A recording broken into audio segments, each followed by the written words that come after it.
আমার প্রিয় ও স্নেহের 2024 সালের নতুন বছরের দশম শ্রেণীর ছাত্রছাত্রী বন্ধুরা, আশা করি তোমার সবাই ভালো আছো। আজ আমরা যে বিষয়টি নিয়ে আলোচনা করব দশম শ্রেণীর সেকেন্ড সামেটিভ অর্থাৎ দ্বিতীয় পর্যায়ক্রমিক মূল্যায়নের ইতিহাসের কোশ্চেন পেপার নিয়ে। দেখো সরাসরি স্ক্রিনে কিন্তু আমরা দশম শ্রেণীর সেকেন্ড সামেটিভ অর্থাৎ দ্বিতীয় পর্যায়ক্রমিক মূল্যায়নের ইতিহাসের কোশ্চেন পেপারটা দেখতে পাচ্ছ। ফুল মার্কস তোমাদের রয়েছে 40 আর সময় তোমাদের রয়েছে 1 ঘন্টা 30 মিনিট। প্রথমে তোমাদের রয়েছে বিভাগ ক, একে দাগে রয়েছে সঠিক উত্তর নির্বাচন করে লেখো। প্রতিটি প্রশ্নের মান 1 করে 1 × 10 = 10। প্রথম, সিপাহী বিদ্রোহের প্রথম শহীদ হলেন নানা সাহেব মঙ্গল পাণ্ডে, তাতিয়া তোপি, রানী লক্ষ্মীবাই। উত্তর হবে মঙ্গল পাণ্ডে। তাহলে সিপাহী বিদ্রোহের প্রথম শহীদ হলেন মঙ্গল পাণ্ডে। পরের প্রশ্ন, ঊনবিংশ শতাব্দীকে সমিতির যুগ বলে অভিহিত করেছেন doctor Amalesh Tripathi, doctor Rameshchandra Majumdar, doctor Anil Seal, doctor Nimai Sadhan Basu. উত্তর হবে ডক্টর অনিল শীল। তাহলে ঊনবিংশ শতাব্দীকে সমিতির যুগ বলে অভিহিত করেছেন ডক্টর অনিল শীল। পরের প্রশ্ন, মহারানীর ঘোষণাপত্র জারি করা হয়েছিল 1858 খ্রিস্টাব্দে, 1859 খ্রিস্টাব্দে, 1860 খ্রিস্টাব্দে, 1861 খ্রিস্টাব্দে। উত্তর হবে 1858 খ্রিস্টাব্দে।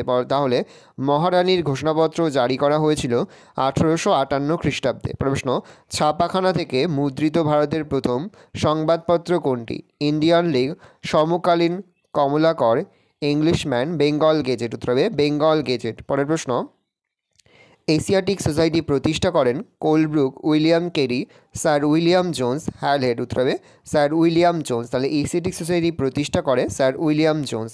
পরের প্রশ্ন, তত্ত্ববোধিনী পত্রিকার সম্পাদক হলেন ঈশ্বরচন্দ্র গুপ্ত, রামমোহন রায়, দেবেন্দ্রনাথ ঠাকুর, ভবানীচরণ বন্দ্যোপাধ্যায়। উত্তর হবে দেবেন্দ্রনাথ ঠাকুর। তাহলে তত্ত্ববোধিনী পত্রিকার সম্পাদক হলেন দেবেন্দ্রনাথ ঠাকুর। পরের প্রশ্ন, বিশ্বভারতী বিশ্ববিদ্যালয় প্রতিষ্ঠিত হয় 1919 খ্রিস্টাব্দে, 1921 খ্রিস্টাব্দে, 1923 খ্রিস্টাব্দে না 1925 খ্রিস্টাব্দে? উত্তর হবে 1921 খ্রিস্টাব্দে। তাহলে বিশ্বভারতী বিশ্ববিদ্যালয় প্রতিষ্ঠিত হয় 1921 খ্রিস্টাব্দে।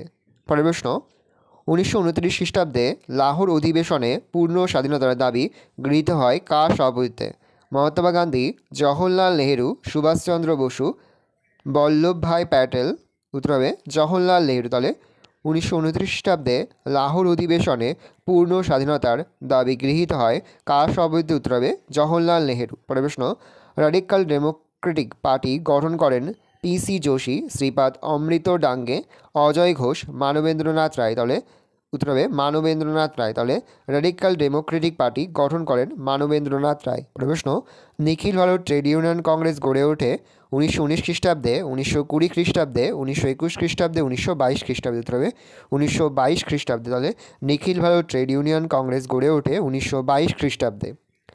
পরে তোমাদের রয়েছে বিভাগ খ, প্রদত্ত ভারতবর্ষের রেখা মানচিত্রে কতগুলি ঐতিহাসিক স্থানের প্রতীক ভৌগোলিক অবস্থান বিন্দু চিহ্ন দ্বারা নির্দেশিত? নিম্নলিখিত ঐতিহাসিক স্থানগুলির প্রত্যেকটির ভৌগোলিক অবস্থান অনুযায়ী যথাযথ স্থান নির্ণয় করে মানচিত্রে চিহ্নিত স্থানের সঙ্গে মিলিয়ে বসাও। প্রশ্নের মান 1 করে 1 × 3 = 3। বারাণসী, পুনা আর নাগপুর।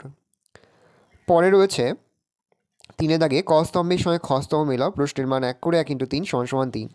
ক স্তম্ভে রয়েছে Bengal technical institute, Asiatic society, ভারতের কমিউনিস্ট পার্টি। খ স্তম্ভে রয়েছে 1906 খ্রিস্টাব্দ উইলিয়াম জোন্স, 1920 খ্রিস্টাব্দ। উত্তর হবে বেঙ্গল টেকনিক্যাল ইনস্টিটিউট হবে 1906 খ্রিস্টাব্দ, এশিয়াটিক সোসাইটি হবে উইলিয়াম জোন্স, ভারতের কমিউনিস্ট পার্টি হবে 1920 খ্রিস্টাব্দে। পরে তোমাদের রয়েছে বিভাগ গ। প্রশ্নের মান রয়েছে 2 করে 2 × 4 = 8। 2 থেকে 3টি বাক্য উত্তর দাও, যে কোনো 4টি। প্রথম, হিন্দু মেলা প্রবর্তনের উদ্দেশ্য কী ছিল? পরের প্রশ্ন, শ্রীরামপুর ত্রয়ী নামে কারা পরিচিত? পরের প্রশ্ন, জাতীয় শিক্ষা পরিষদ প্রতিষ্ঠার প্রধান উদ্দেশ্য কী ছিল? পরের প্রশ্ন, বারদৌলি সত্যাগ্রহ কী? পরের প্রশ্ন, বঙ্গভঙ্গ বিরোধী আন্দোলনের সময় বাংলার কয়েকজন শ্রমিক নেতার নাম লেখো। পরে তোমাদের রয়েছে বিভাগ ঘ। 5 দাগে রয়েছে নিচের প্রশ্নগুলির 7 থেকে 8টি বাক্য উত্তর দাও, যে কোনো 2টি। প্রতিটি প্রশ্নের মান 4 করে 4 × 2 = 8। প্রথম, গোরা এবং ভারত মাতার মধ্যে জাতীয়তাবোধের ছবি কিভাবে ফুটে উঠেছে? পরের প্রশ্ন, বাংলায় ছাপাখানা প্রতিষ্ঠার পেছনে উপেন্দ্রকিশোর রায়চৌধুরীর অবদান কীরূপ ছিল? পরের প্রশ্ন, অসহযোগ আন্দোলনকালে বাংলা ও যুক্ত প্রদেশের কৃষক আন্দোলনের পরিচয় দাও। পরে তোমাদের রয়েছে বিভাগ উঙ। 6 থেকে যে কোনো একটি প্রশ্নের উত্তর লেখো। 12 থেকে 15টি বাক্যের মধ্যে প্রশ্নের মান 8। প্রথম, 1857 খ্রিস্টাব্দের মহাবিদ্রোহের চরিত্র ব্যাখ্যা করো। প্রশ্ন, বাংলায় বিজ্ঞান শিক্ষার বিকাশ এই কলকাতা বিজ্ঞান কলেজ ও বসু বিজ্ঞান মন্দিরের ভূমিকা আলোচনা করো। পরের প্রশ্ন, 20 শতকে ভারতে উপনিবেশ বিরোধী আন্দোলনে বামপন্থী রাজনীতির চরিত্র ও বৈশিষ্ট্য আলোচনা করো। ভালো করে দেখে নাও, এই রয়েছে টোটাল তোমাদের সেকেন্ড সামেটিভ অর্থাৎ দ্বিতীয় পর্যায়ক্রমিক মূল্যায়নের দশম শ্রেণীর ইতিহাসের কোশ্চেন পেপার। তাহলে তোমরা কোশ্চেনটা দেখে নাও।